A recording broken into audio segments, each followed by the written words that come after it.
Cumprimento a todos os meus irmãos com a paz de Jesus. Seja bem-vindo ao estudo da lição da Escola Sabatina, número 3. A luz brilha na escuridão. Antes de começar, vamos orar. Pai querido que estás nos céus, na Tua presença estamos para Te adorar como o único Deus no céu e na terra, Criador e Salvador nosso. Em nome de Jesus, suplicamos que o Senhor derrame o Espírito Santo sobre mim e sobre os meus irmãos neste momento. Amém, Senhor. A luz brilha na escuridão. O verso áureo, Jesus respondeu: ainda por um pouco a luz está com vocês. Andem enquanto vocês têm a luz, para que não sejam surpreendidos pelas trevas. E quem anda nas trevas não sabe para onde vai. João 12:35. Jesus, quando disse, ainda por um pouco a luz está com vocês, estava falando dele, Jesus, a luz do mundo. Enquanto Jesus estava com eles, eles estavam com a luz. Por isso, meu querido irmão, Jesus disse, andem enquanto vocês têm a luz. Se preparem enquanto eu estou com vocês, porque logo virão as trevas.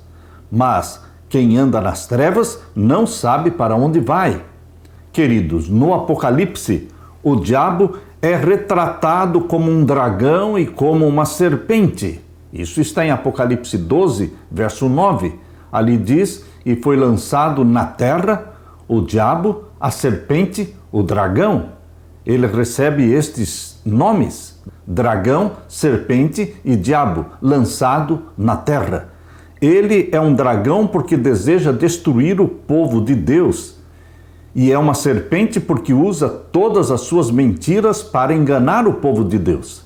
Nas fotos que nós vemos, e você pode encontrar isso no Google, você pode ver ali as fotos dos dragões. O dragão era uma serpente alada, uma serpente com asas.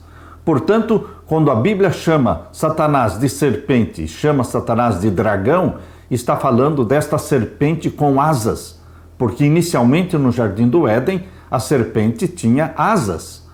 Queridos, nos anos após a morte de Cristo, logo após os primeiros anos no primeiro século, milhares de pessoas foram torturadas, jogadas aos leões e queimadas na fogueira do Império Romano por se recusarem a adorar as divindades do Império Romano. O mitraísmo era uma adoração ao sol. Diante do castigo cruel, muitos permaneceram fiéis e o evangelho continuou a se espalhar e a igreja cresceu. A igreja explodiu em número de membros. Como resultado, Satanás mudou a sua estratégia. Ele percebeu que matando os cristãos, os mártires, cujo sangue era como semente, germinava esta semente e produzia uma colheita muito maior de cristãos. Com a morte dos mártires, não diminuía o número dos cristãos, aumentava. Então Satanás resolveu mudar a sua estratégia. Muitos pagãos foram batizados na igreja cristã, mas sem nenhuma instrução completa na verdade bíblica.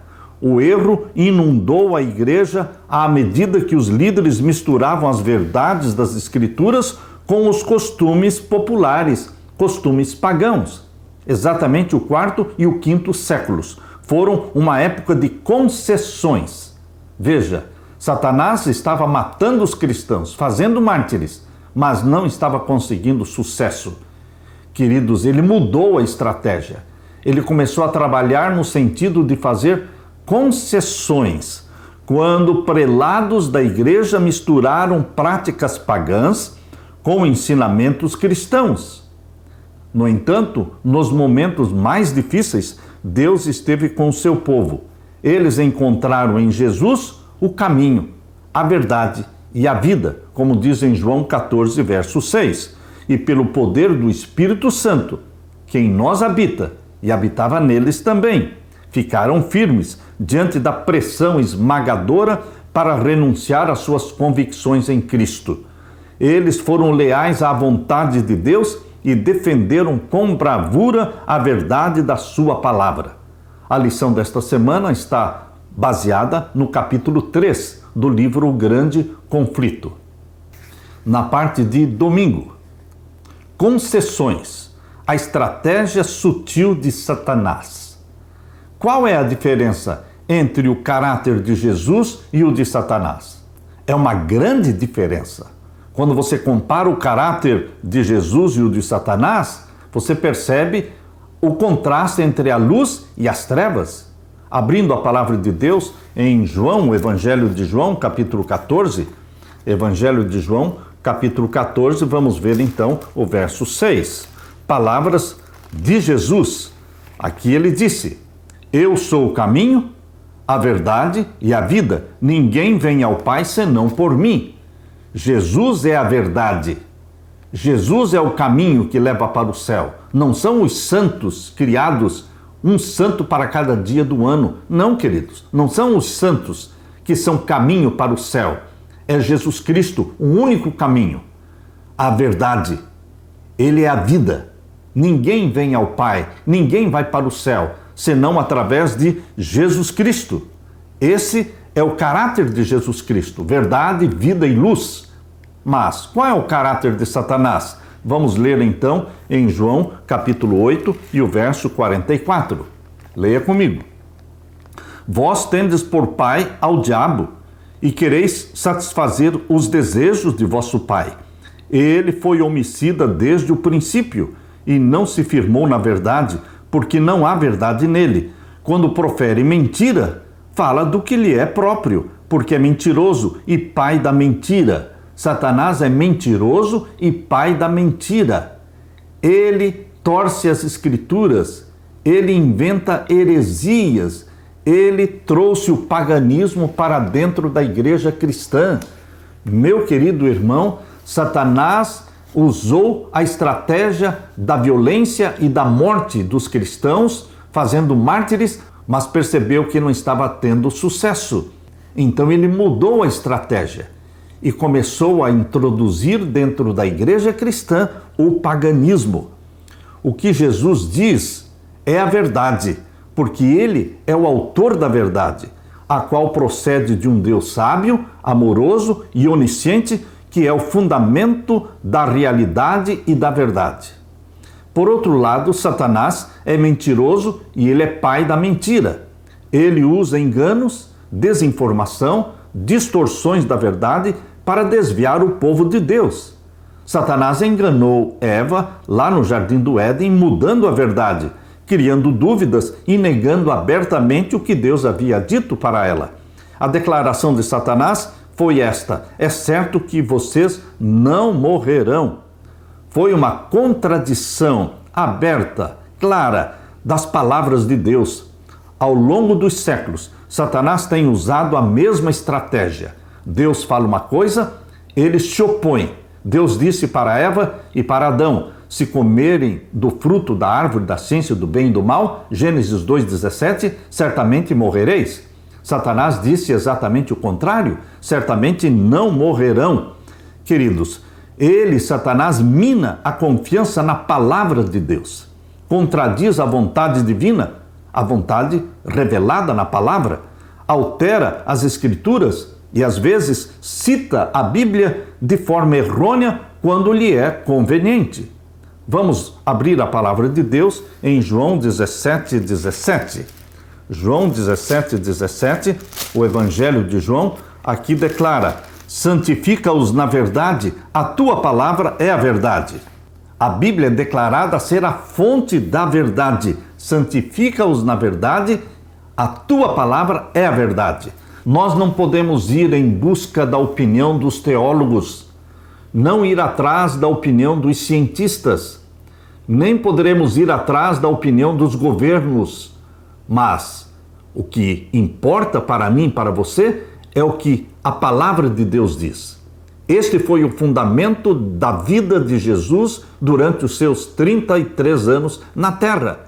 Está escrito, está escrito. É assim que ele enfrentou as acusações e as tentações de Satanás.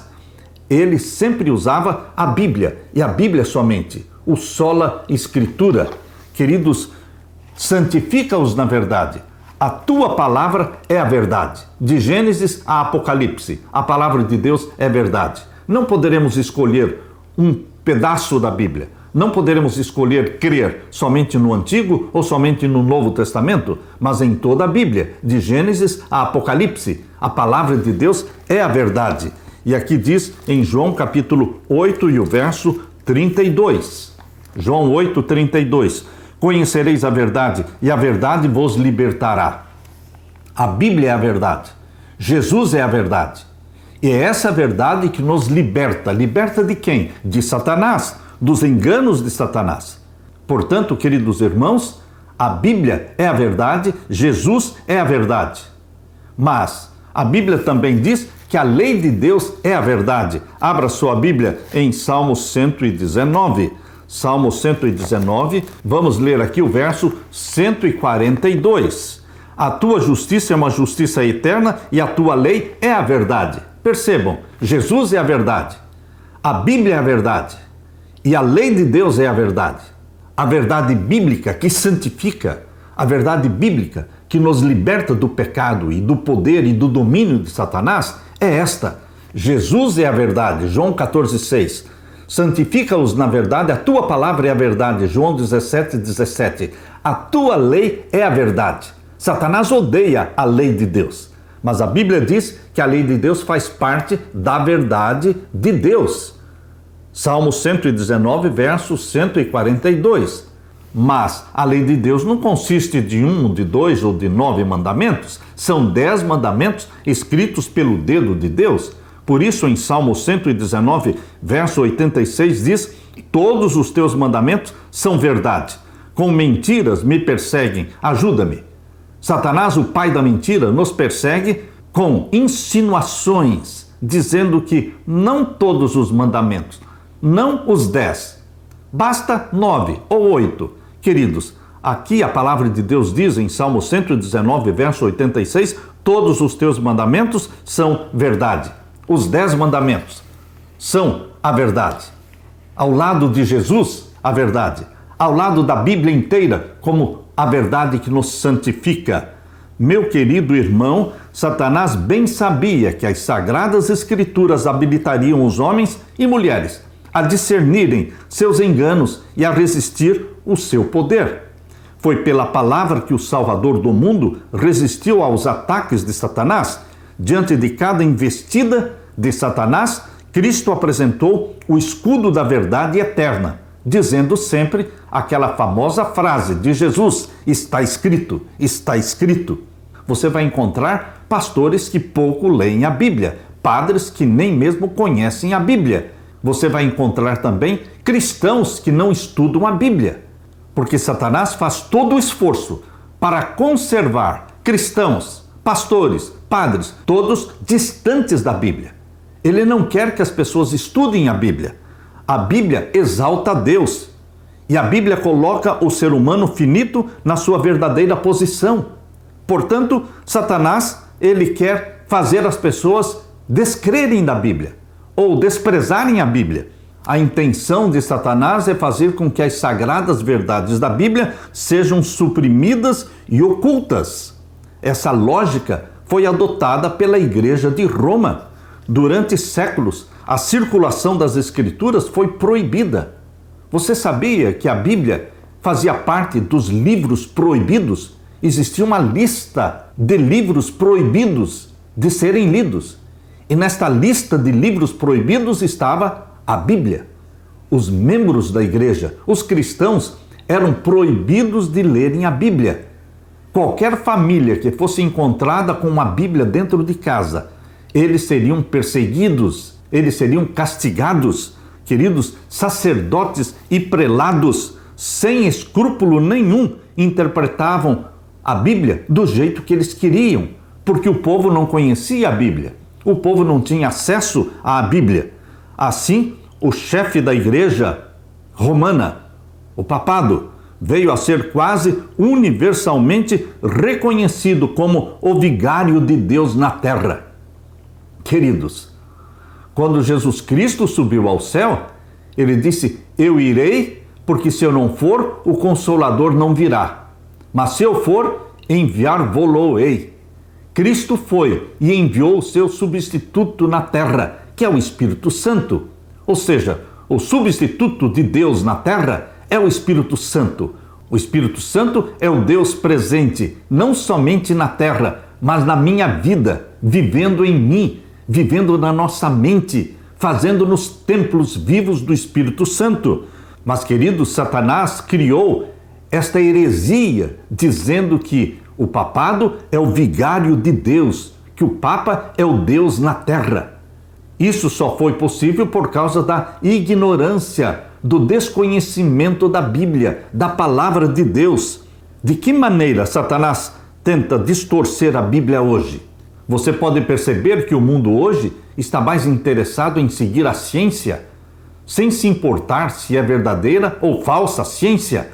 Eles estão mais dispostos a seguir o que os doutores falam, os teólogos falam, mas nós deveremos colocar nossa vida em harmonia com a palavra de Deus, a palavra que saiu da boca de Deus, a palavra de Deus que foi escrita, se tornou a palavra escrita de Deus, a Santa Bíblia. Ela foi colocada na mão do ser humano para ser luz para o nosso caminho, lâmpada para os nossos pés e luz para o nosso caminho. Aleluia!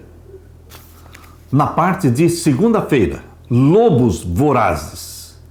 Existem lobos dentro do povo de Deus, lobos dentro da igreja. Vejam as palavras que Paulo usou aqui em Atos capítulo 20. Atos capítulo 20, vamos ler versos 27 até o verso 32. Porque nunca deixei de vos anunciar todo o conselho de Deus. Paulo era fiel às revelações que Deus fez para ele. Por isso ele disse, nunca deixei de anunciar todo o conselho de Deus. Olhai, pois, por vós e por todo o rebanho, sobre que o Espírito Santo vos constituiu bispos, para apacentardes a igreja de Deus, que ele resgatou com seu próprio sangue. Porque eu sei isto, que depois da minha partida, ou seja, depois que eu morrer, entrarão no meio de vós lobos cruéis, lobos vorazes, que não perdoarão ao rebanho, e que dentre vós mesmos se levantarão homens que falarão coisas perversas para atraírem os discípulos após si. Portanto, vigiai, lembrando-vos de que durante 3 anos não cessei, noite e dia, de admoestar com lágrimas a cada um de vós. Agora, pois, irmãos, encomendo-vos a Deus e à palavra da sua graça, a Ele que é poderoso para vos edificar e dar herança entre todos os santificados. Estas são as palavras de advertência de Paulo. Eu sei que depois que eu morrer, lobos vorazes, lobos cruéis entrarão no meio de vocês. E que dentre vocês mesmos surgirão lobos. Existem lobos, existe o joio dentro da igreja. O propósito do conselho de Paulo era preparar a igreja para o que estava por acontecer. Será que hoje é diferente? Não, hoje existem também lobos vorazes dentro da igreja. Pastores que são de Deus e pastores que não são de Deus. O joio e o trigo existem entre os membros da igreja e entre os pastores também, os líderes. Paulo declarou, até mesmo entre vocês se levantarão homens falando coisas pervertidas para arrastar os discípulos atrás de si. Atos 20, verso 30. Heresias entrariam na igreja e entraram. Falsas doutrinas substituiriam verdades divinas e substituíram. Práticas pagãs prevaleceriam e prevaleceram. No 4º e no 5º séculos, concessões foram introduzidas furtivamente na igreja cristã, com a desculpa de fazer com que o evangelho se espalhasse e que os pagãos se convertessem. Eles fizeram concessões. Nós não poderemos ganhar almas para Jesus fazendo concessões, misturando o erro com a verdade. O terrível resultado que aconteceu no 4º e no 5º séculos foi um afastamento das verdades da palavra de Deus.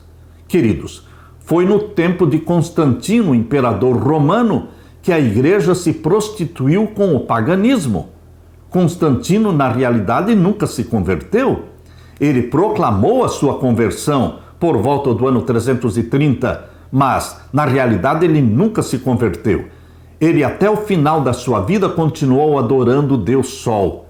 Queridos, no dia 7 de março de 321, preste atenção nesta data, 7 de março de 321, foi criada a Lei Dominical. Foi a primeira lei dominical, decreto dominical, que partiu do imperador Constantino, romano. E a lei exigia a guarda e a observância, a santificação do primeiro dia da semana, o venerável dia do sol. Será que hoje é diferente? Certamente que não. Hoje também o papado está impondo diante do mundo uma lei dominical, exigindo a santificação do venerável dia do sol. Roma imperial foi substituída por Roma papal. A lei dominical do dia 7 de março de 321, ela será restaurada agora no tempo do fim, durante a supremacia papal do tempo do fim. Qual outra heresia que foi introduzida entre o quarto e o quinto século? Também no ano 325, ainda pelo imperador Constantino, imperador romano, ele convocou o Concílio de Nicéia. O Concílio de Nicéia, porque foi na cidade de Nicéia. Minha esposa e eu já estivemos lá, queridos. Ali no ano 325, eles criaram uma data para a Páscoa. Eles transformaram a Páscoa bíblica numa Páscoa pagã, numa Páscoa babilônica. Eles estabeleceram uma data oficial fixa para a Páscoa. E essa é a data de adoração a Ishtar. É a data de adoração e celebração à deusa da fertilidade babilônica. Portanto, a data em que o mundo hoje comemora a Páscoa não é a data bíblica, mas é a adoração à deusa Ishtar, a deusa da fertilidade. E também, no ano 330, o imperador Constantino, ainda o imperador Constantino, fez outro grande mal.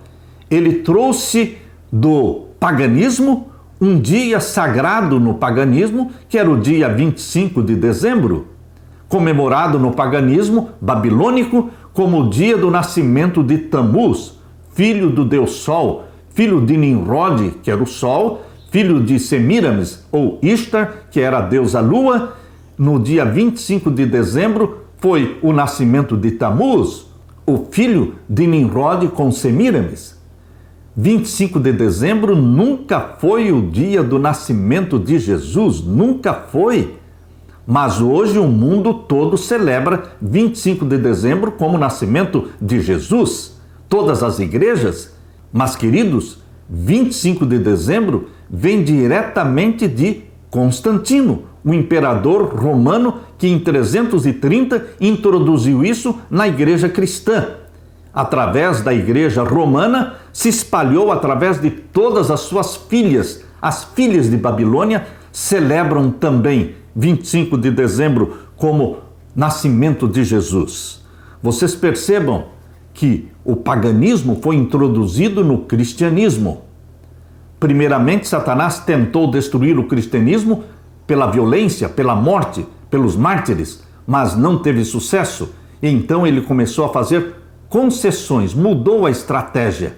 E ele conseguiu muito sucesso, está conseguindo muito sucesso através das concessões.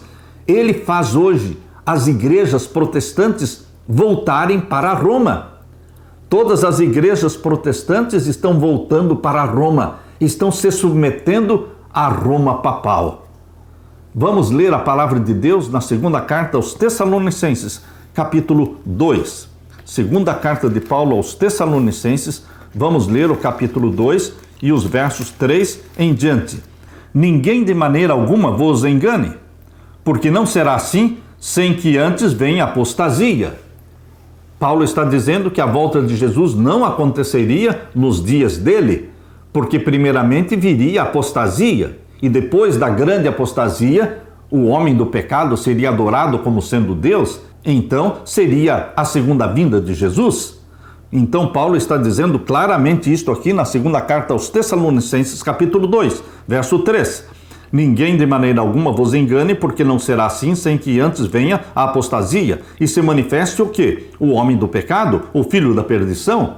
O homem do pecado, o filho da perdição, é uma referência direta ao papado que se proclama Deus na terra e aceita ser adorado e pretende, ele reivindica o poder e a autoridade para mudar a própria lei de Deus, anulando o mandamento que manda guardar o sábado e colocando um outro mandamento que manda guardar o primeiro dia da semana. Queridos, o poder papal foi mencionado por Paulo e identificado aqui na profecia como sendo o homem do pecado, o filho da perdição. E veja, ainda no verso 4, o qual se opõe e se levanta contra tudo que se chama Deus, ou se adora, de sorte que se assentará como Deus no templo de Deus, querendo parecer Deus. Só existe um poder na terra que quer parecer Deus, que aceita ser adorado, carregado, beijado, que ousa perdoar pecados, que mudou a lei de Deus. Queridos, só existe um poder na terra que cumpre especificamente esta profecia. É o poder papal. O papado eliminou o segundo mandamento da lei de Deus. Quando você observa os 10 mandamentos que estão em Êxodo capítulo 20, você pode observar que o segundo mandamento diz: não farás para ti imagem de escultura, nem semelhança alguma do que existe em cima no céu, nem embaixo na terra. Não as adorarás, não te encurvarás diante delas, porque eu sou o Senhor teu Deus, santo e zeloso, que visito a maldade dos pais nos filhos até a 3ª e 4ª geração daqueles que me aborrecem, mas faço misericórdia até 1000 gerações daqueles que me amam e guardam os meus mandamentos. Este segundo mandamento da Santa Lei de Deus foi eliminado, foi arrancado pelo poder papal, para poder introduzir na igreja as imagens dos santos. Eles trouxeram os santos do paganismo, colocaram nomes cristãos nesses santos e os cristãos começaram a adorar as imagens de escultura. Por isso o papado eliminou o segundo mandamento da lei de Deus.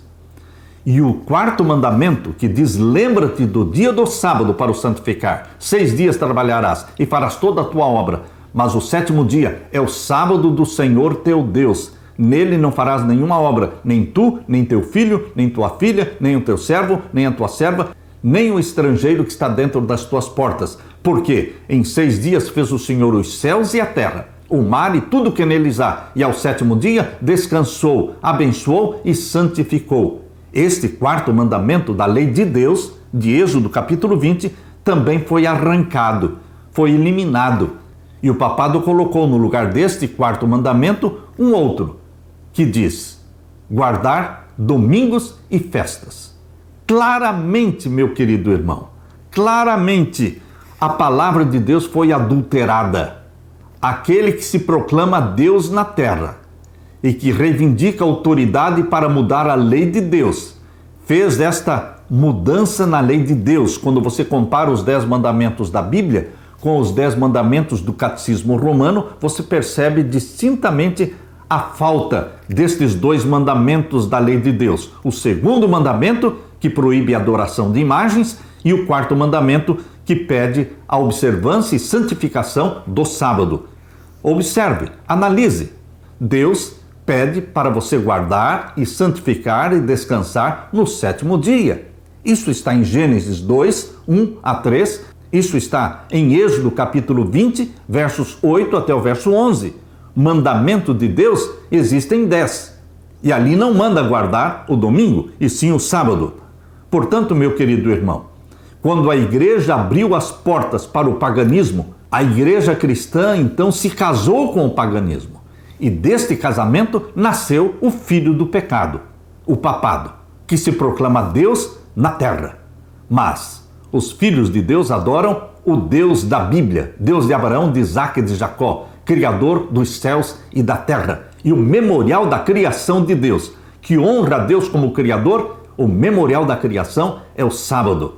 Por isso a palavra de Deus diz em Ezequiel capítulo 20, verso 12: e também lhes dei os meus sábados.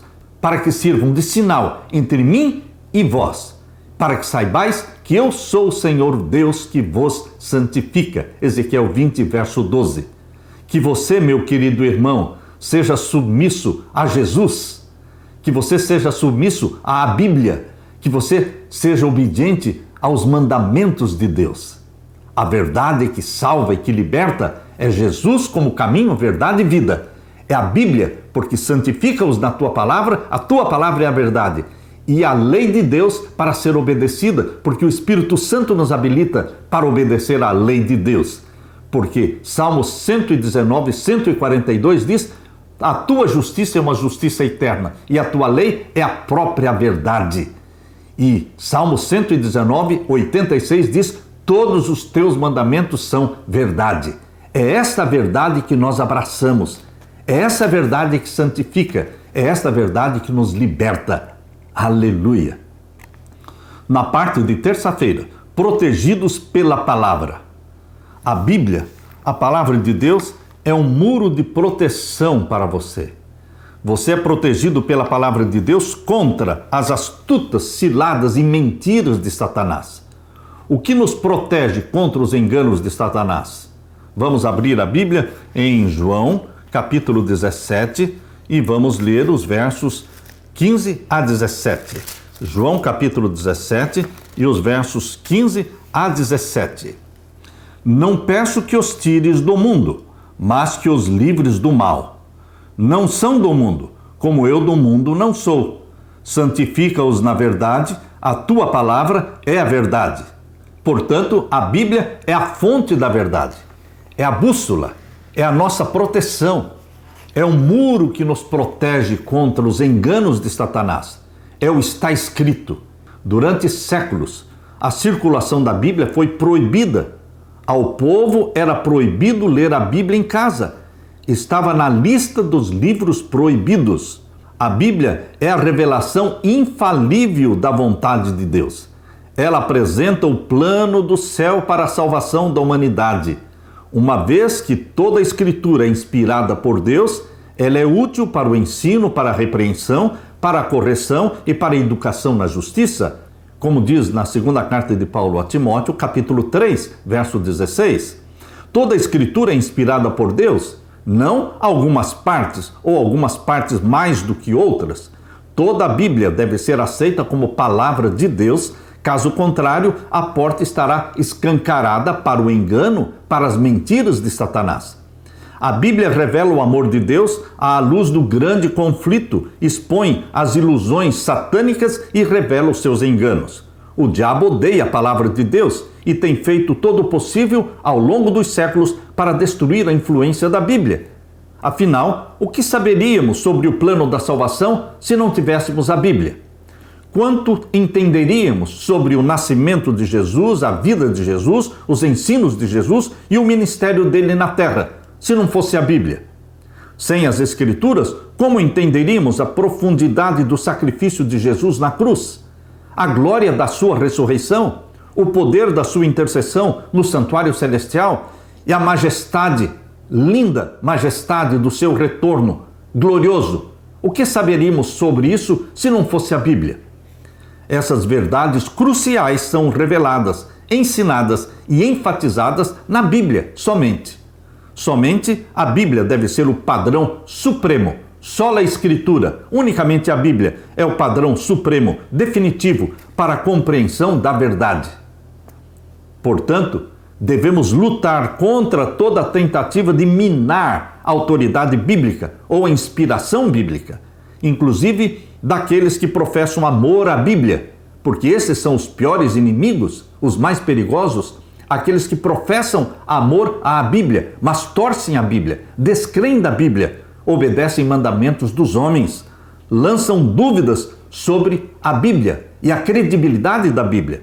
Tragicamente, por meio dos avanços do pensamento moderno, teólogos e cristãos se concentram tanto no lado humano das Escrituras que a Bíblia se torna a palavra do homem em vez de ser a palavra de Deus. Alguns argumentam que a Bíblia são os escritos de reis, escritos de pastores, de pescadores, de sacerdotes, poetas e outros que compartilharam suas concepções acerca de Deus. Mas, queridos, a Bíblia não é a opinião de pastores, de teólogos, de profetas, de sacerdotes, de pescadores ou de reis. A Bíblia é a revelação infalível de Deus. A Bíblia foi escrita por 40 profetas inspirados pelo Espírito Santo, mas a Bíblia não é a palavra dos profetas, é a palavra de Deus. Só a Bíblia transforma. Por isso, decidi ler diariamente com meditação a minha Bíblia. Faça essa decisão, pratique-a todos os dias. Aleluia! Na parte de quarta-feira, raciocínio humano separado das Escrituras. De que vale o raciocínio humano separado da Bíblia, separado de Deus? Será que nós somos inteligentes o suficiente para discernir o erro e a verdade? O Espírito Santo opera através da nossa mente. Ele nos convida a explorar os mistérios do universo. No entanto, a clareza e agilidade do raciocínio humano é incapaz por si só, sem Deus, de descobrir as verdades das Escrituras. A verdade não é uma questão de opinião humana, mas uma questão de revelação divina. A verdade é absoluta, porque a verdade é Deus. A verdade é Jesus. Ele disse: eu sou o caminho, a verdade e a vida. A verdade só pode ser compreendida por revelação divina. Separados de Deus ou separados das Escrituras, não vamos entender a verdade, não vamos abraçar a verdade. Qual é a estratégia satânica do engano? Vamos ler Provérbios primeiramente, Provérbios 16, 25. Provérbios 16 e o verso 25. Há caminho que parece direito ao homem, mas o seu fim são os caminhos da morte. Você imagina que está certo. Você imagina que esta é a verdade, mas você pode estar totalmente enganado se você não estiver lendo a Bíblia. Porque há caminho que parece direito ao homem, mas o seu fim são os caminhos da morte. E ainda poderemos ler em Juízes capítulo 21. Juízes capítulo 21, vamos ver o verso 25. Leia comigo. Naqueles dias não havia rei em Israel, porém cada um fazia o que parecia reto aos seus olhos. Esse é o achismo, cada um fazendo o que é reto aos seus olhos. Mas a palavra de Deus nos protege disso. A palavra de Deus nos protege de fazer o que é reto aos nossos olhos. Eu tenho que fazer o que é reto aos olhos de Deus. O padrão de conduta, de comportamento, não é o que eu penso, não é o que a ciência diz, mas é aquilo que a palavra de Deus diz. E nós lemos ainda em Isaías 53, e o verso 6. Aqui em Isaías 53, 6 diz: todos nós andávamos desgarrados como ovelhas. Esta é a situação de todos nós. Todos nós, separados de Deus, andávamos desgarrados como ovelhas. Cada um se desviava pelo seu caminho, cada um fazia o que bem entendia. Mas o Senhor fez cair sobre ele, Jesus, a iniquidade de nós todos. Todos nós fomos reunidos em Jesus Cristo, porque em Jesus Cristo temos a verdade. Em Jesus Cristo temos o perdão dos nossos pecados. Um dos enganos mais eficazes do diabo é nos levar a crer que o raciocínio humano, sem a ajuda do Espírito Santo e sem a base da palavra de Deus, é suficiente para entender a vontade divina. Este é um engano de Satanás. Pode haver um caminho que pareça certo para nós ou mesmo para culturas inteiras, mas pode ser totalmente errado aos olhos de Deus. Alguns anos atrás, conta o autor da lição, minha esposa, dizia ele, e eu decidimos fazer uma trilha na floresta perto do hotel em que estávamos. Tenho facilidade, dizia ele, com direções, e depois de caminhar por cerca de 1 hora, estava bem confiante de que era capaz de encontrar o caminho de volta com pouca dificuldade, mas logo descobri que estávamos perdidos. O sol estava se pondo e eu temi o pior. Felizmente encontramos outros caminhantes que conheciam o caminho. Estávamos pelo menos 8 quilômetros fora do percurso, mas próximos de uma estrada principal. Como o carro deles estava estacionado nas proximidades, eles nos ofereceram uma carona para o hotel. Descobrir alguém que conhecia o caminho e que podia nos levar de volta fez toda a diferença para nós. Queridos, Deus não nos deixou sozinhos em nossa jornada da terra para o céu. O Espírito Santo nos indica as sagradas escrituras que nos conduzem para a casa do nosso Pai. Verdade e erro, certo e errado, bem e mal, só podem ser corretamente entendidos à luz da palavra de Deus. Aquilo que contradiz Deus e contradiz a sua palavra é erro, é pecado, e o erro sempre é perigoso. O que está em harmonia com Deus é a verdade e a bondade. Como é importante que façamos da palavra de Deus nosso árbitro final da verdade e da moralidade. Queridos, por que a mente humana, sem a ajuda do Espírito Santo, é incapaz de descobrir a verdade? Porque a verdade é uma revelação divina. Nós entendemos a verdade por revelação divina. O Espírito Santo tem que se apossar da minha mente e da sua mente. E quando estamos estudando a Bíblia, a palavra de Deus, o Espírito Santo está em nossa mente, tirando dos nossos olhos as escamas da ignorância e ungindo os nossos olhos com o colírio do Espírito Santo para discernirmos o bem e o mal, para discernirmos a verdade do erro. Em nome de Jesus. Aleluia. Na parte de quinta-feira, batalha pela mente. Existem dois poderes na terra batalhando para o controle da sua mente, pela possessão da sua mente. Porque todo o nosso corpo, todas as nossas ações, tudo é controlado pela mente. Portanto, quem controlar a mente do ser humano, controla a vida do ser humano. Satanás e Jesus Cristo, eles disputam o controle da sua mente. O Espírito Santo quer se apossar da sua mente e o espírito maligno quer se apossar da sua mente. De acordo com Paulo, quem cegou o entendimento dos incrédulos? Vamos ler segunda carta de Paulo aos Coríntios, capítulo 4. Segunda carta de Paulo aos Coríntios, capítulo 4, vamos ver então os versos 3 até o verso 6. Mas, se ainda o nosso evangelho está encoberto, para os que se perdem está encoberto, nos quais o Deus deste século cegou os entendimentos dos incrédulos. Perceba, o Deus deste século é Satanás, e ele cega os entendimentos dos incrédulos, para que lhes não resplandeça a luz do evangelho da glória de Cristo, que é a imagem de Deus. Satanás cega o entendimento das pessoas incrédulas.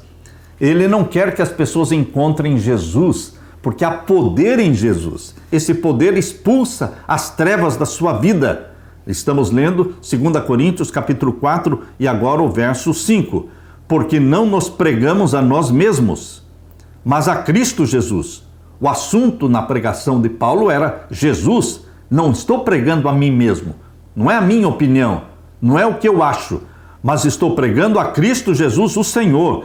E nós mesmos somos vossos servos por amor de Jesus. Porque Deus, que disse que das trevas resplandecesse a luz, é quem resplandeceu em nossos corações para a iluminação do conhecimento da glória de Deus na face de Jesus Cristo. A iluminação do conhecimento de Deus através de Jesus Cristo. A guerra para controlar a nossa mente é uma guerra disputada entre Cristo e Satanás. Satanás sutilmente criou estratégias para controlar a nossa mente sem que percebamos. Quais são estas estratégias? São muitas. Os alimentos. Ele usa alimentos que sujam o nosso sangue e que bloqueiam os nossos pensamentos. Ele usa bebidas, não só bebidas alcoólicas, mas também bebidas fortes que criam dependência, que viciam E ele nos controla através de bebidas, através de alimentos. E o que mais? Ele controla a nossa mente através de leitura de livros.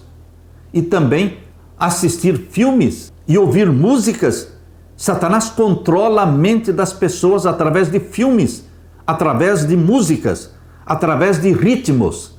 Queridos, Satanás controla a mente através de videogames. Ele se apossa da mente das pessoas quando estão envolvidas naqueles videogames. Ele também controla a mente, ele possui a mente das pessoas através de remédios que dopam a mente, que obscurece o pensamento. Ele usa drogas, ele usa cigarro, ele usa pornografia, ele usa o apetite descontrolado, ele usa a hipnose. Ele tem 1000 formas, estratégias diferentes para controlar a mente do ser humano. Portanto, meu querido irmão, Jesus Cristo também quer controlar a sua mente através do Espírito Santo. Ou nós vamos ser possuídos pelo Espírito Santo, que é o que Deus quer, ou nós seremos possuídos pelo espírito maligno. O comentário bíblico adventista comenta que a batalha entre Cristo e Satanás é pela mente do ser humano. Quem controlar a mente vai controlar todo o ser, do homem e da mulher. A principal obra de Satanás é cegar ou obscurecer a mente das pessoas. Ele as afasta do estudo da Bíblia, da palavra de Deus, ao transtornar os poderes da mente por meio dos excessos físicos e mentais. Ocupa a mente com coisas da vida e apela para o orgulho e a exaltação pessoal. Os perdidos não eram incapazes de conhecer a verdade. O problema foi que eles, os perdidos, não se interessaram em conhecer a verdade. Muitos tiveram oportunidades de conhecer a verdade, mas escolheram não crer e Satanás cegou os seus olhos. O reino de Satanás é de trevas. O Evangelho é o único meio pelo qual os métodos e enganos diabólicos podem ser expostos e pelos quais as pessoas conseguem enxergar o caminho das trevas para a luz. A essência da mensagem do Novo Testamento é a vida, é a morte e é a ressurreição de Jesus. Toda a Bíblia está concentrada em Cristo Jesus, Salvador nosso. Ele está no coração do Evangelho, é o centro das Escrituras. Toda a Escritura testifica de Jesus, João 5,39. Como esses versos descrevem Jesus? Medite um pouco em João capítulo 1, verso 4. Como esse verso descreve Jesus? Leia comigo, João, o Evangelho de João, capítulo 1, verso 4. Nele estava a vida, e a vida era a luz dos homens. O Verbo se fez carne e habitou entre nós. E o Verbo é Jesus. Ele é Deus. Ele é o Criador dos céus e da terra. Porque diz aqui no capítulo 1, verso 3, todas as coisas foram feitas por ele, e sem ele nada do que foi feito se fez. Ele é o Criador de tudo, quer no céu, quer na terra, coisas visíveis e invisíveis. Portanto, meu querido irmão, quando Jesus viveu na terra, nele estava a vida, e a vida era a luz dos homens. Por isso Satanás tentou afastar as pessoas de Jesus. Lemos também no capítulo 1, verso 5. E a luz resplandece nas trevas, e as trevas não a compreenderam. E também o verso 9. Ali estava a luz verdadeira, que alumia todo homem que vem ao mundo. Estava no mundo, e o mundo foi feito por ele, e o mundo não o conheceu. Veio para o que era seu, e os seus não o receberam. Verso 14. E o Verbo se fez carne, e habitou entre nós. E vimos a sua glória, como a glória do unigênito do Pai, cheio de graça e de verdade. Esses versos descrevem Jesus como a vida, descrevem Jesus como a fonte da luz. Ele é luz, ele destrói as trevas. A Bíblia exalta Jesus, mas Satanás odeia Jesus. Então, qual é a estratégia de Satanás? Impedir que você medite na Bíblia. Impedir que você examine as Escrituras.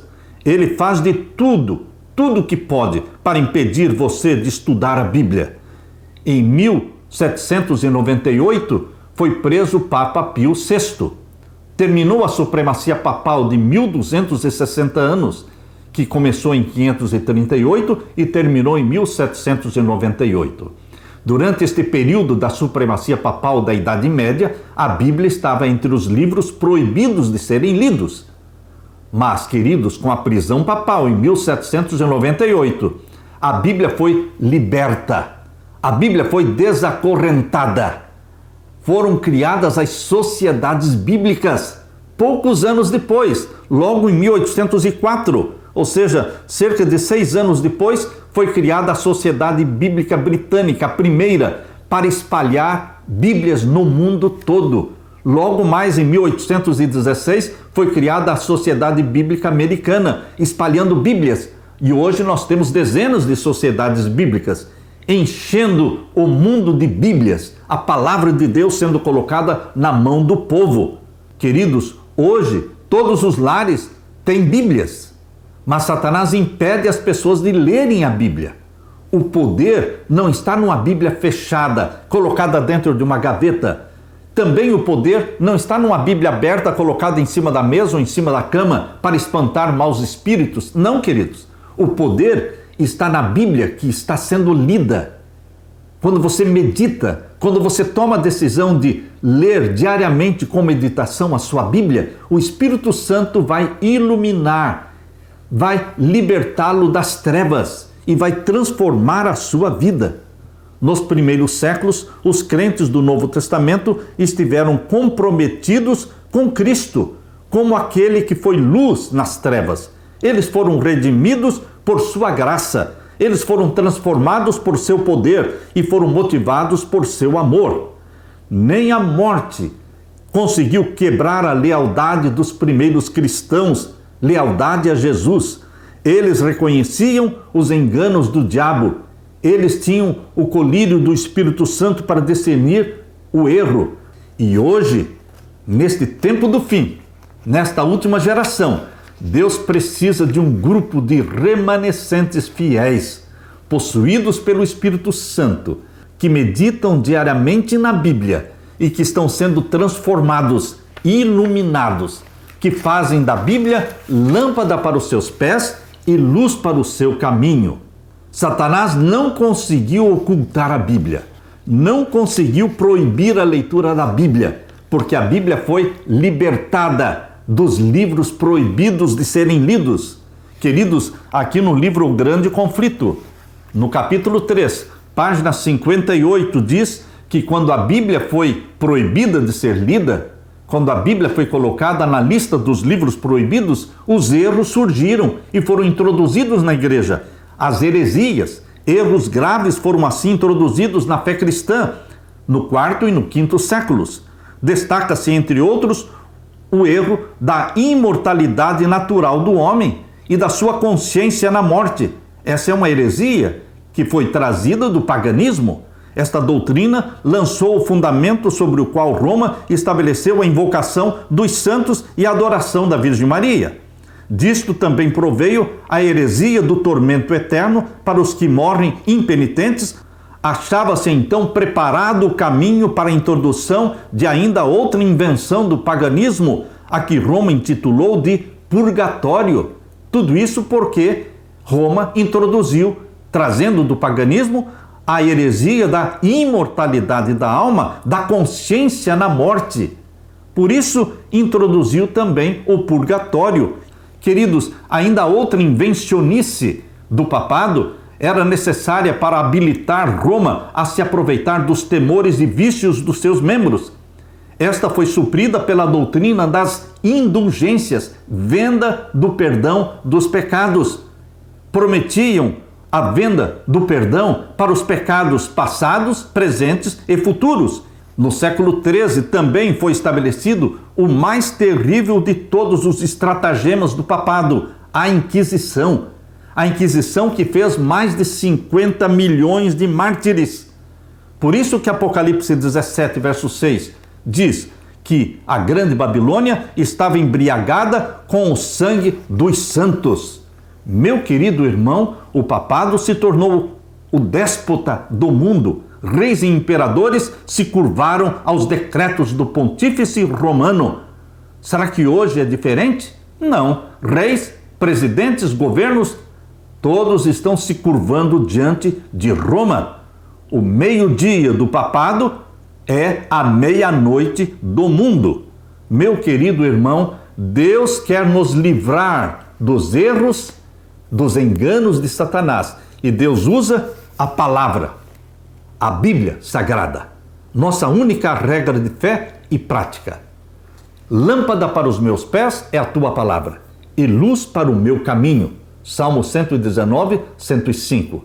Decida, meu querido irmão, minha querida irmã, decida ler diariamente, com meditação, a sua Bíblia. Deixe-se transformar pela palavra de Deus. Aleluia! Deixe-me orar com você. Pai querido que estás nos céus, obrigado pela tua palavra escrita, a revelação escrita, a Santa Bíblia. Que ela seja guardada dentro do nosso coração. Escondi a tua palavra no meu coração para não pecar contra ti. Derrama sobre mim, os meus irmãos, o Espírito Santo e ajuda-nos a entender a Bíblia exatamente do jeito que Jesus a entende. Em nome de Jesus que pedimos e agradecemos. Amém e amém. Deixo com você, meu querido irmão, minha querida irmã, a paz de Jesus. Amém.